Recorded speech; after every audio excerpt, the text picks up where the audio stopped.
Lifted Drinks. Join the party, skip the hangover. Created by hemp and cannabis lovers, Lifted is an amazing, tasty, non-alcoholic beverage created to improve any evening in or weekend out. Lifted is 100% hemp cannabis, 100% consistent, 100% of the time. We could ship anywhere in the U.S. Just add ice or mix it with your favorite beverage. Check them out at lifteddrinks.com. That's LYFTED drinks.com. Enter in radio to get a 20% discount at checkout. You must be 21 or over to join the party and skip the hangover. Lifted Drinks. Join the party, skip the hangover. Created by hemp and cannabis lovers, Lifted is an amazing, tasty, non-alcoholic beverage created to improve any evening in or weekend out.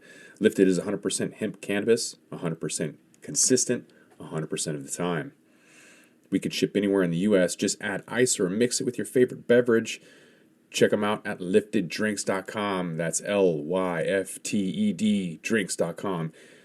Enter in radio to get a 20% discount at checkout. You must be 21 or over to join the party and skip the hangover. It's only entertainment. Welcome back to The Talking Hedge. I'm Josh Kincaid, capital markets analyst and host of your Cannabis Business Podcast. With me, a couple of authors, Robin Goldstein. He's an economist and director of the Cannabis Economics Group, the Department of Agriculture and Resource Economics at the University of California, Davis, as well as Daniel Sumner, a distinguished professor of agricultural resource economics, also at the University of California, Davis. Daniel, Robin, thanks for being with us at The Talking Hedge. Thanks, Josh. Appreciate it. Thank you. You guys are also authors of a book that came out called Can Legal Weed Win? What guys prompted you to write the book? Well, Robin and I have had a lot of interest in economics broadly and issues related to regulation of food, as Robin likes to say, ingestibles, everything from food and wine around to cannabis. And we were asked half a dozen years ago, 5 or 6 years ago, by the Bureau of Cannabis Control, which is what it was named at that time in California, or maybe it was even different. Maybe marijuana was in the name at that time. And they said, could you help us think through the economics of regulations, because things are changing in California. This was just before the proposition. And so we've been doing this in terms of an economic study for a long time. In a fairly formal, systematic way. And then I would say our goals in writing the book were to kind of distill a lot of what we learned into a really readable kind of conversational format book that was accessible to people who were not trained in economics, but also interesting for people who were trained in economics, and talking about the ways that the weed industry is similar and also different from other agricultural industries that we've studied before. Mm-hmm. I've said some. Just to follow up on that, Josh. I sorry to interrupt. Our focus really is on the legal industry as an industry. So it's not for the general consumer, for example. Though we think some of the stories we tell are interesting to lots of people. Mm-hmm. For your audience, I think about where the industry is going, both financially and other ways. Right.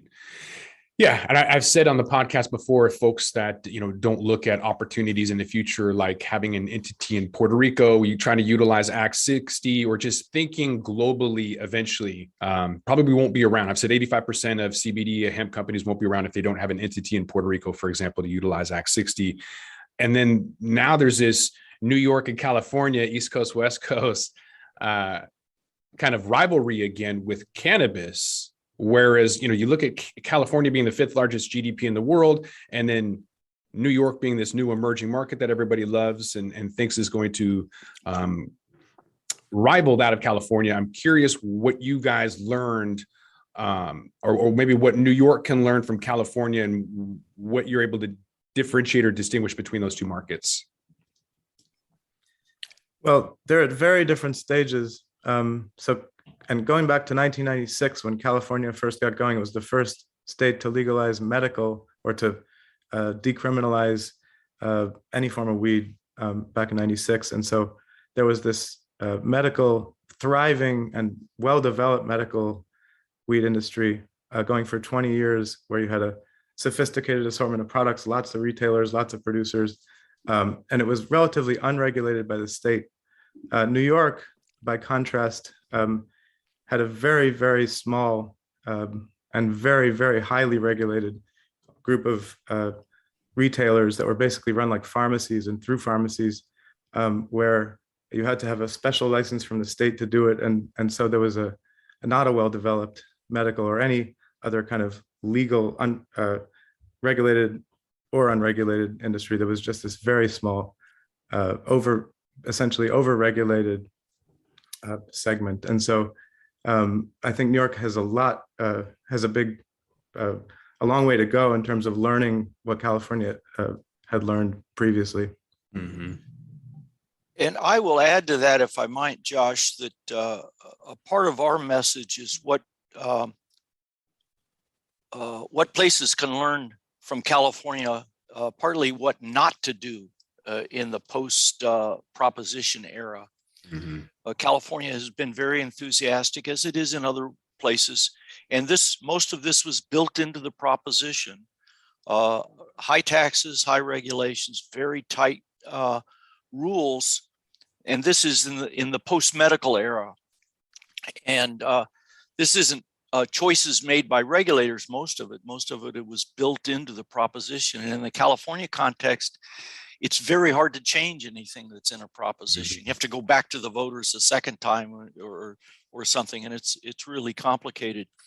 So California, there's a what not to do set of lessons, and in that sense, I think you're based up in Washington State, and I should say Robin spent most of his life on the East Coast. He's from Massachusetts originally, and I'm not sure where on the planet he is today, but I spent enough time on the East Coast to have a feel for the place, but am a Californian for almost all my life. So we bring both of those perspectives to it.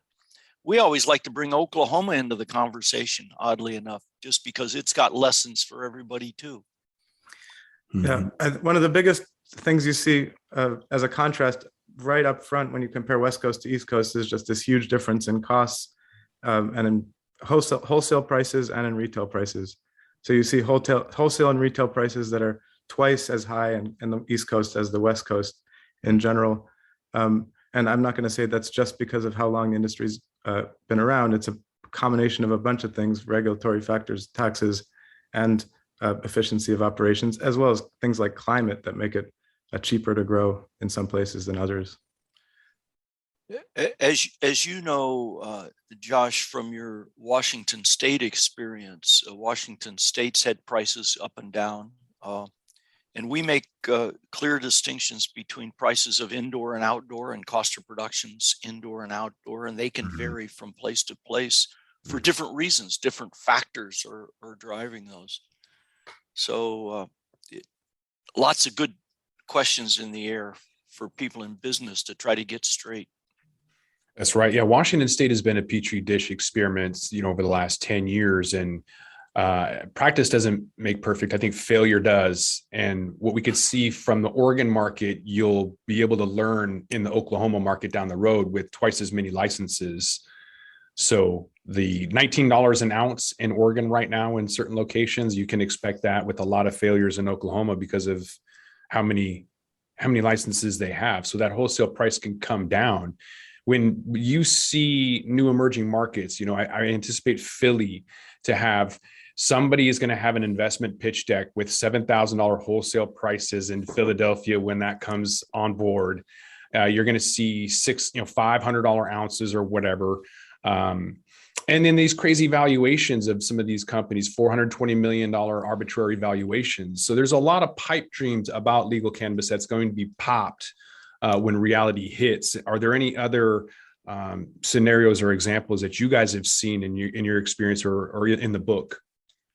Well, we as you may know, we have a section of the book called Pipe Dreams, which goes through the kind of valuations and things. And I think you said it right, arbitrary, and partly because it's just hard. It's not like the people involved are big dummies or anything. It's very hard. And it's easy to be optimistic about a future that you don't have a clue what's going to happen. So you tell yourself a scenario, and there are real opportunities in cannabis. There are also, as you say, opportunities for failure, which is where people may learn most. I'll turn this to Robin quickly, but I will tell you that my long-term experience is putting cannabis in the context of other agricultural crops, whether they're indoor grown or outdoor grown. I did an undergraduate thesis decades ago about hydroponic greenhouse tomato production. And when I look at things in cannabis, I say, gee, I've seen this movie before. There's not a walnut grower in California making any money this year. So losing money is not foreign to farmers. Does it need to be a vice? Does it need to be compared to tobacco, or can you actually compare it to lettuce?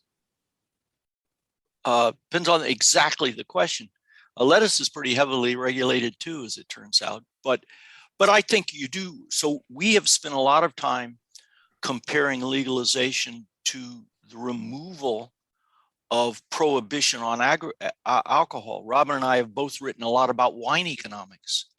And you think about a crop like wine grapes tied to the wine industry going through prohibition and then removing prohibition. And there are lessons there for us. Not a perfect analogy, but there are lessons.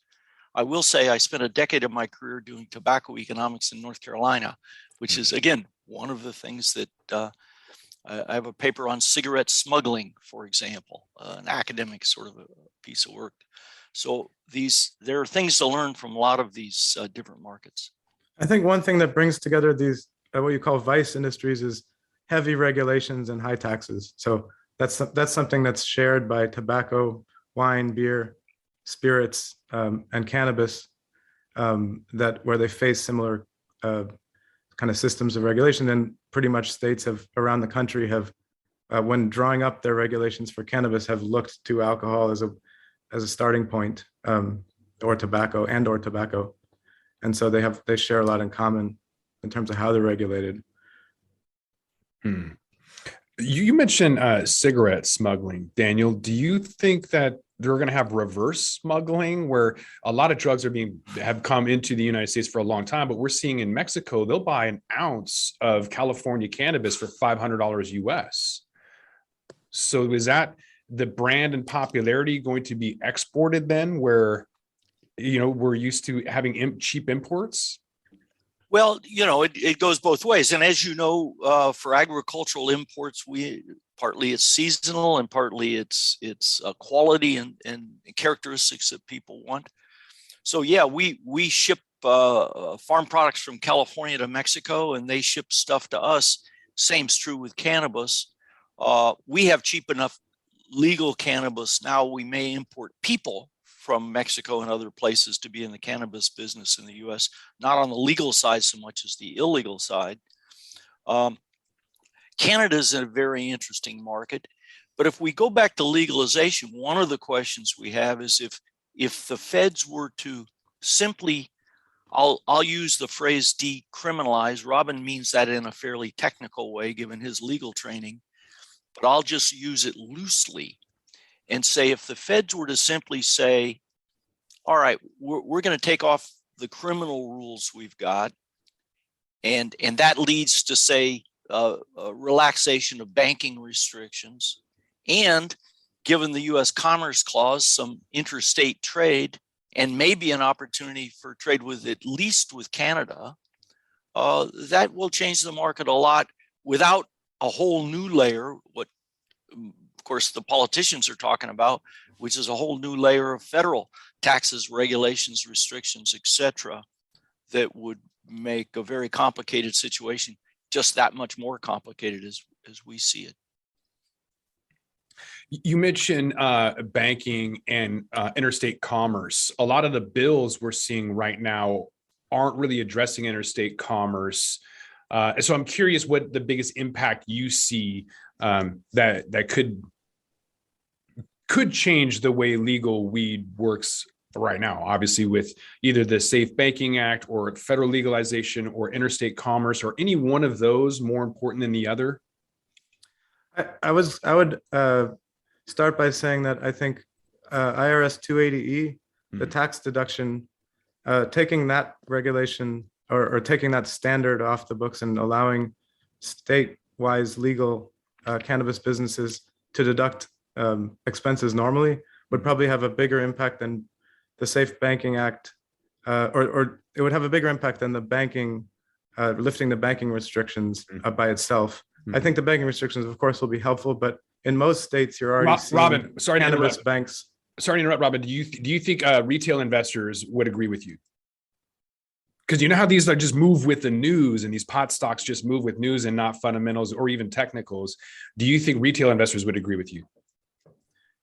I'm sure there'd be a big variety of opinions, but I would say that anyone who's thinking that there's going to be huge waves of impact just from allowing banking I think that would be an overreaction to that. Because I totally agree with you. I don't think banking would be anything, but to be able to write off employee expenses would automatically make a lot of those public companies look a lot more profitable overnight. And to be clear, if we just decriminalized, put nothing else in the federal legislation, then cannabis is strawberries. And you don't need another law that says, oh, you can trade across state lines. We do straight. I mean, if it's just a crop, it's just a crop. And you trade across straight lines, and nobody tells Wells Fargo they can't lend money to a strawberry grower. So, and same with taxes. We don't have special tax provisions for other commodities. So if you just sort of normalize cannabis without a whole new set of rule or specific rules at all, that would, in a sense, regularize all these other issues, it seems to me. Right. And that would have a much bigger impact than any of the smaller individual banking or tax related issues. Just descheduling it, as they call it, taking it off the schedule of federal narcotics. So Josh, to your point about retailers, if I can go into my local cannabis dispensary or call my delivery person and hand them my credit card or give them my credit card, that's convenient.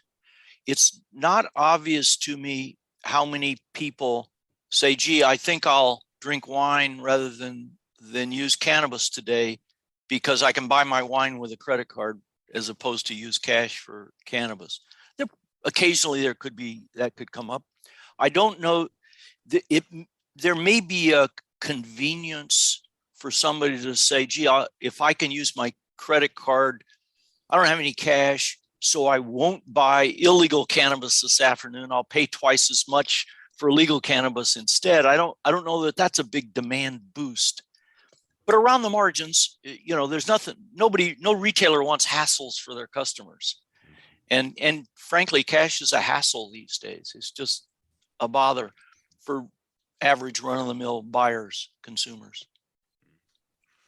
You mentioned, Daniel, that initiatives when passed don't change. Washington State had passed a bill or a law, rather, making it a Class C felony to maintain and operate a marijuana lounge. I thought that it was going to be smoothed over in a couple of months, maybe a year. It's been over 5 years, and it's not even a priority with the pandemic. So things don't really move that quick. I guess I'm curious about cannabis regulations gone wrong and where you've seen it done better or how improvements could be made. I could give a whole lot of examples about Washington and how not to do it. But from your experience and from your book, Can Legal Weed Win?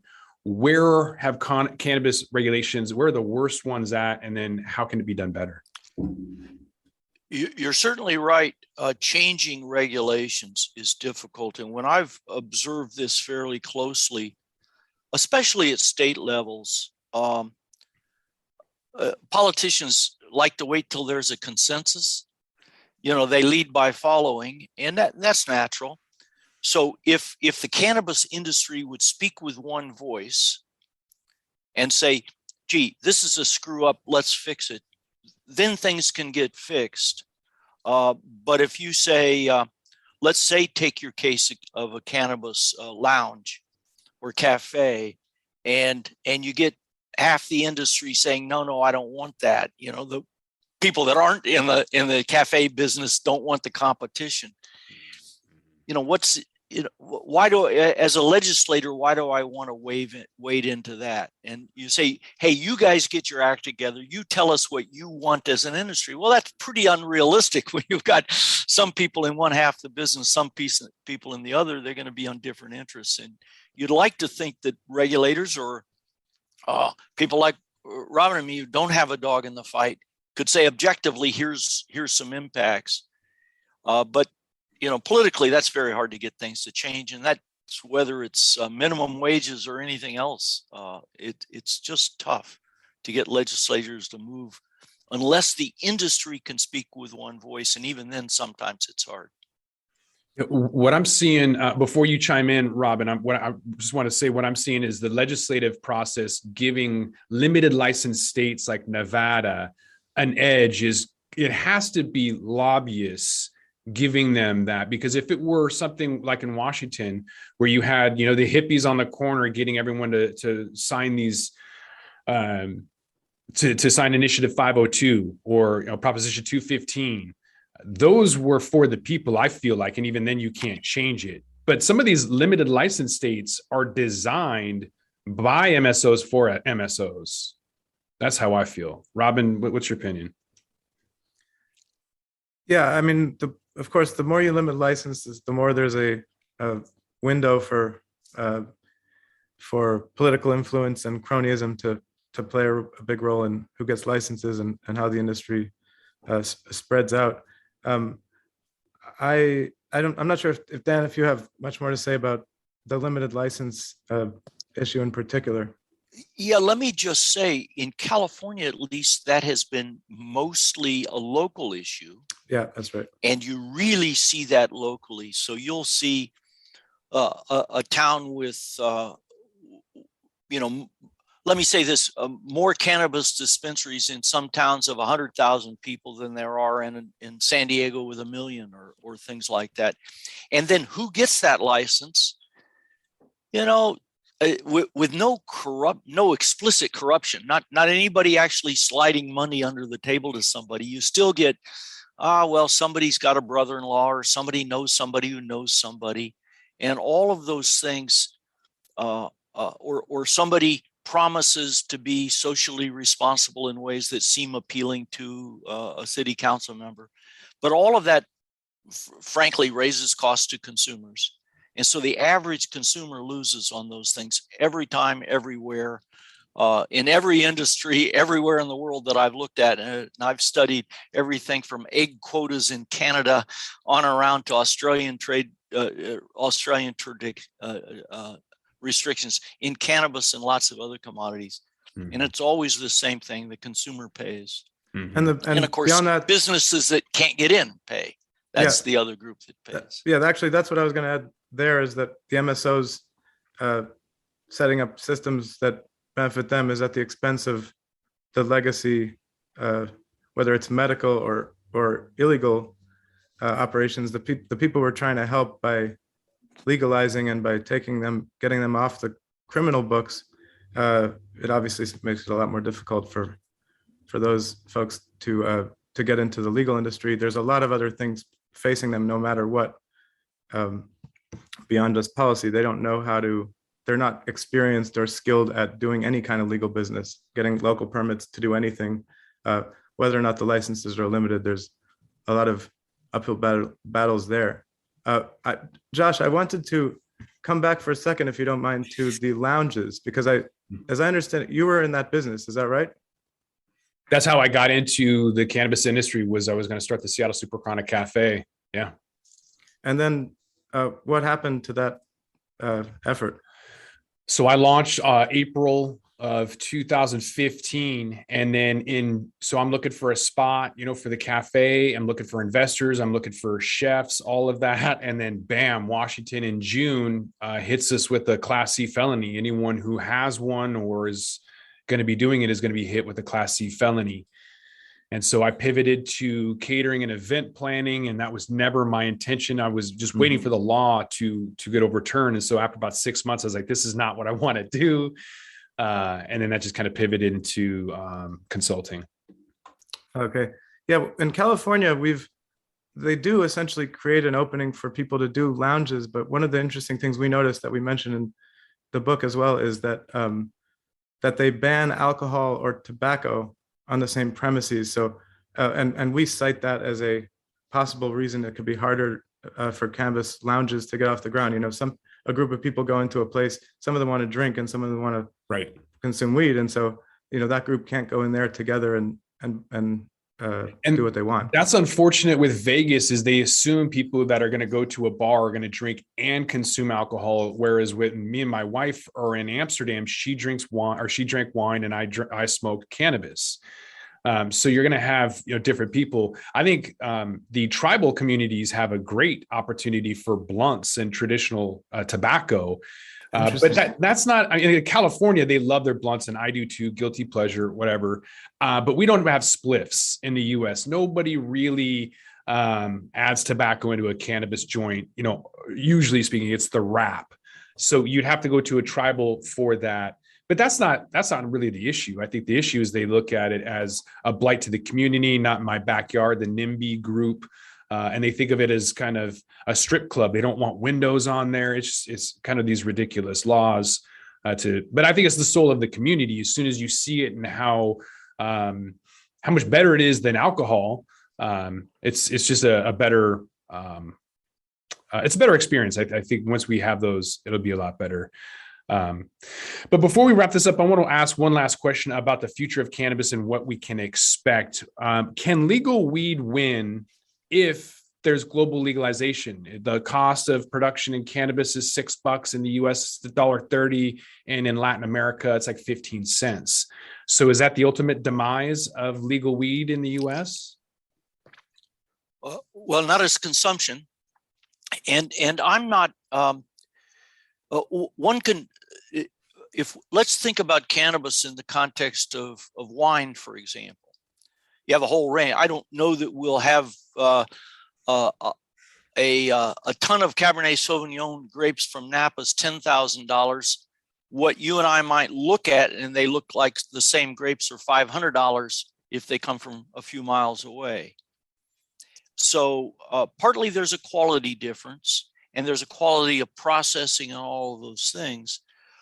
But frankly, if cannabis becomes a commodity in the US, I'm fairly confident that US producers can be reasonably competitive. Now, where it's, as we know, very challenging is anything that is highly labor intensive for a relatively low cost labor. That's a problem. And what you tend to do in high wage places is go to more mechanization or more computer controls or something. And we're doing that already in the greenhouse business, for example, for production. But trimming may be, and I don't think anybody studied it really systematically yet. Trimming may be the barrier. It may be the case that there's so much trimming that the US would specialize in say, manufactured products, and trimmed cannabis flower would come from Mexico or someplace with even lower labor. We could also grow it in Washington State indoors where electricity is cheap, and ship it. It's a high value product, so shipping costs are about trivial when it's legal. Ship it quickly down to Oaxaca where they trim it, and ship it right back to the market in Chicago. So there are lots of scenarios that we can picture if this was treated like a normal crop. Yeah, with investment in technology. I mean, we're good at technology, so that's one place we could really compete. But investment in big machinery and stuff like that, I think that will increase as the taboo is lifted and as more states legalize, if it's federally decriminalized or even regulated and taxed. Yep. And the only thing I would say, Robin, there is it doesn't have to be big machinery. There's scales. A scale works on retailing. There are small retailers competing with big retailers, same in farming, same in other businesses. Yeah. But I wouldn't rule out the fact that recognizing that this is a really high value per unit of weight product in any scenario compared to almost anything, which means transport is cheap relative to the product itself.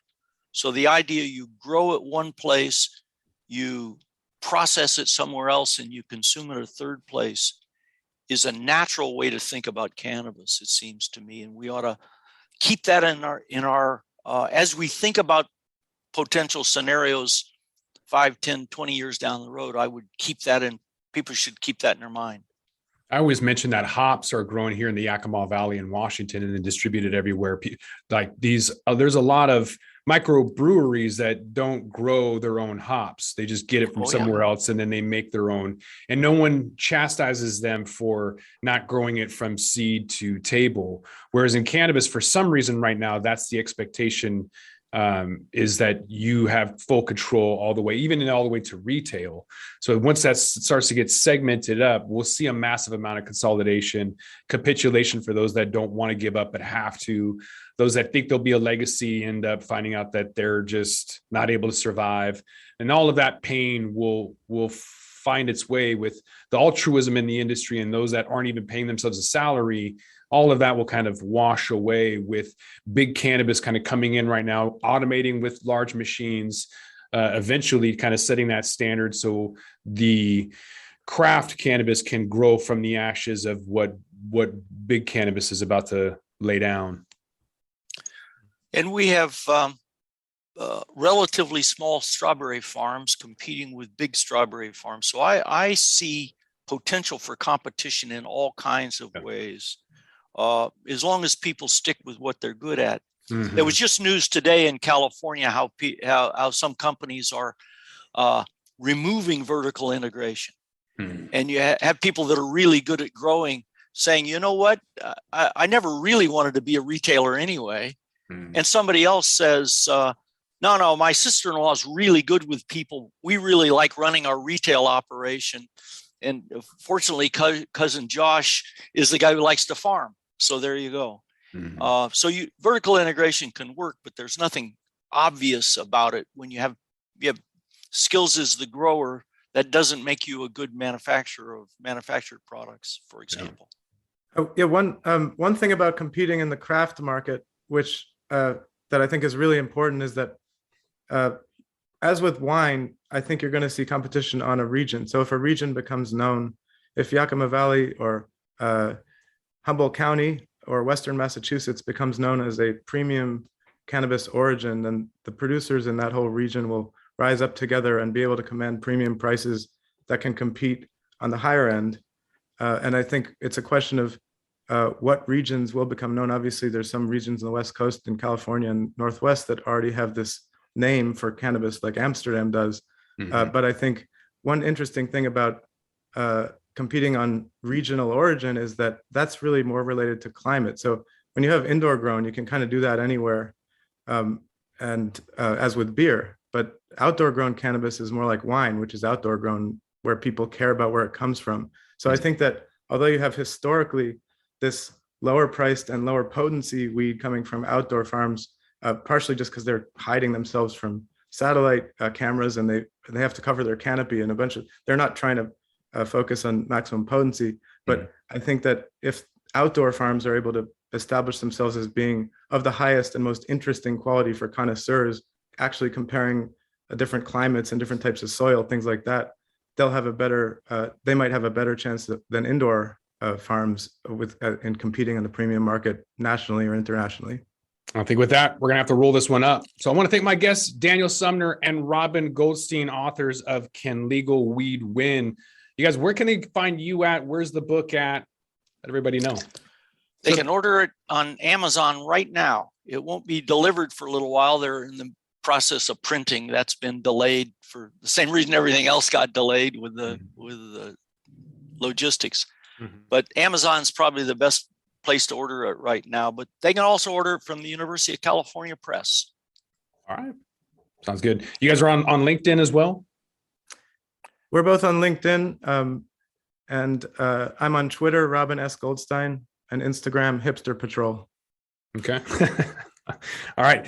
Check out the book, Can Legal Weed Win? So I think with that, we're out of here. I'm Josh Kincaid. This is The Talking Hedge. Don't forget to like, share, and subscribe, or don't, and I'm out.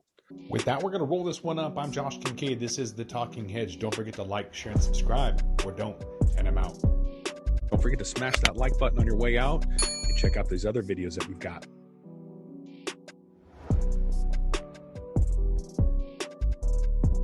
I'm Joyce Gerber, the creator and host of the award-winning podcast, The Canna Mom Show. And we are on a mission to enhance the impact women have on this industry as business professionals, healthcare providers, policy advocates, caregivers, moms, by sharing and preserving their stories of love and kindness, wisdom, and hope. I am so grateful to have found my tribe of Canna podcasters right here on PodConX, and look forward to our work of crushing the stigma around cannabis and caregivers and building this new industry together.